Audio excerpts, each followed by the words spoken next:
Well, on to our next report. Some individuals are bracing the odds in standing up for indigent people in the society by donating borehole water and providing free education to some communities in Lagos and Ogun states.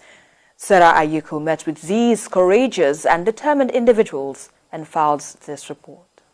Meet Naomi, Alabi, Victor, Basola, and Becky Oshuniyi. 3 individuals united in caring for indigent people in a society. Irrespective of their age and profession, they decided to create desired changes needed to make Nigeria a better country. It remains a challenge in Nigeria. More than 86% of Nigerians lack access to safely managed drinking water sources. Although about 70% of Nigerians are reported to have access to basic water, more than half of these sources are contaminated, leading to transmission of diseases and parasites. Limited access to clean water is one of the major problems residents of Lagos face. For residents of Jakonde Estate in Lekki, their location makes water gold, a luxury for middle-income earners. Lack of water here. Even to fresh water, man, we suffer to see water here. We buy water and fetch well. The well is not clean. Sometimes we even see the water to buy, we sweat before we see water. To fill a 1,000-litre tank like this one, you need about 4,000 naira, which is about $9.63. For those who cannot afford it, they wait for the skies to pour water. With smiles on their faces, they line up buckets, kegs and any container to fetch water.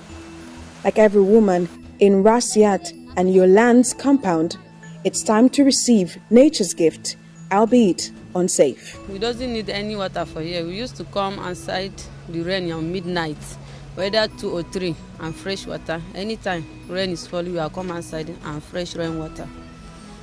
But now we are happy. Auntie Naomi bought us lovely water. So we are really appreciate. So now you're not going to fetch your water? I will not buy water and I will not come outside and get sick for inside rain and buy water again. Because now I'm going to use that water and wash my clothes and bath. Keg be 150.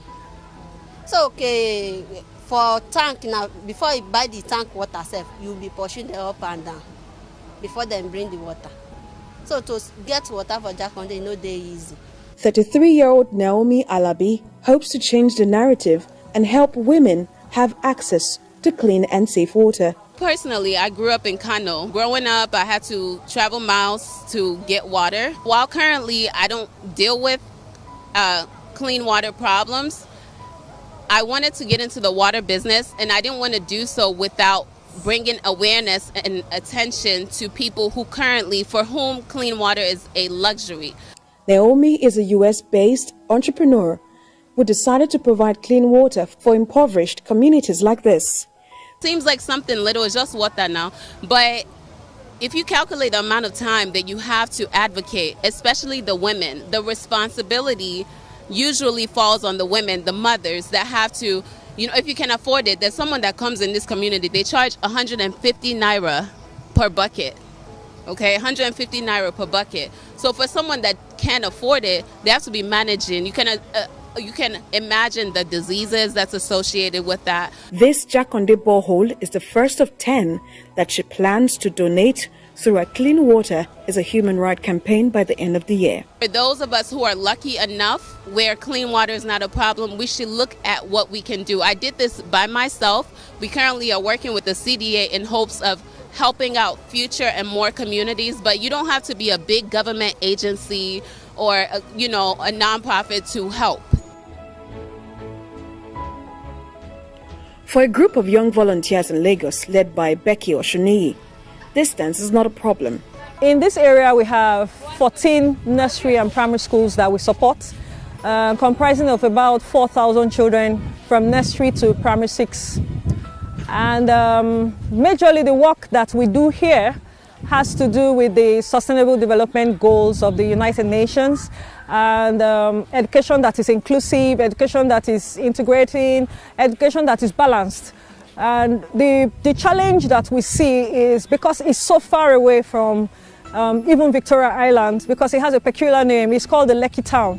So when you say I'm going to Lekki Town, and then you are doing 2.5 hours from Victoria Island, people don't want to come here. Hidden behind the splendor of luxurious houses, in Lekki are dilapidated schools being destroyed by the sea.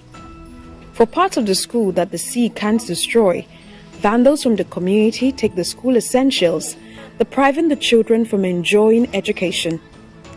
This is the Roman Catholic Mission School in Lekki. Upon entry, what confronts a visitor are boring classrooms with no color, ceiling, doors and furniture. But that is gradually changing. This is a sample of what the nursery classes look like bare walls and no seats, and then vandalized roof for young children, and a broken door, and otherwise nothing else. Times table written on the wall. So we did something amazing. Come with us to the next class and see what we did. The nursery school has no color at all. We had to introduce colorful table and chairs in the primary colors to help them remember and to know that every color comes off of these colors, and then to redesign the artwork on the wall of the classroom, introduce teaching materials, and then we have now started to educate their teachers, teaching them how to teach children to read with the phonics style. Nigeria still has the highest number of out-of-school children in Africa. This is a form of abuse and an infringement on the rights of the child. According to the United Nations Children's Fund, UNICEF, 18.5 million children are out of school, a figure that has risen since 2001 due to various factors. After the refurbishing of the classrooms, the population increased. We are told that before, the imam has to go to the homes to plead with the parents to allow the children come to school. But once the classroom was refurbished, the classroom doubled by 200%. Like the class is totally full. And with the playground behind me, there's a lot of attendance in school. Why a playground? Why do you donate a playground? Why don't you donate food and clothing? So we found out that at this age, there is the psychomotor, the affective and the cognitive domain that's been developed. And for some of them, they've never seen these things before.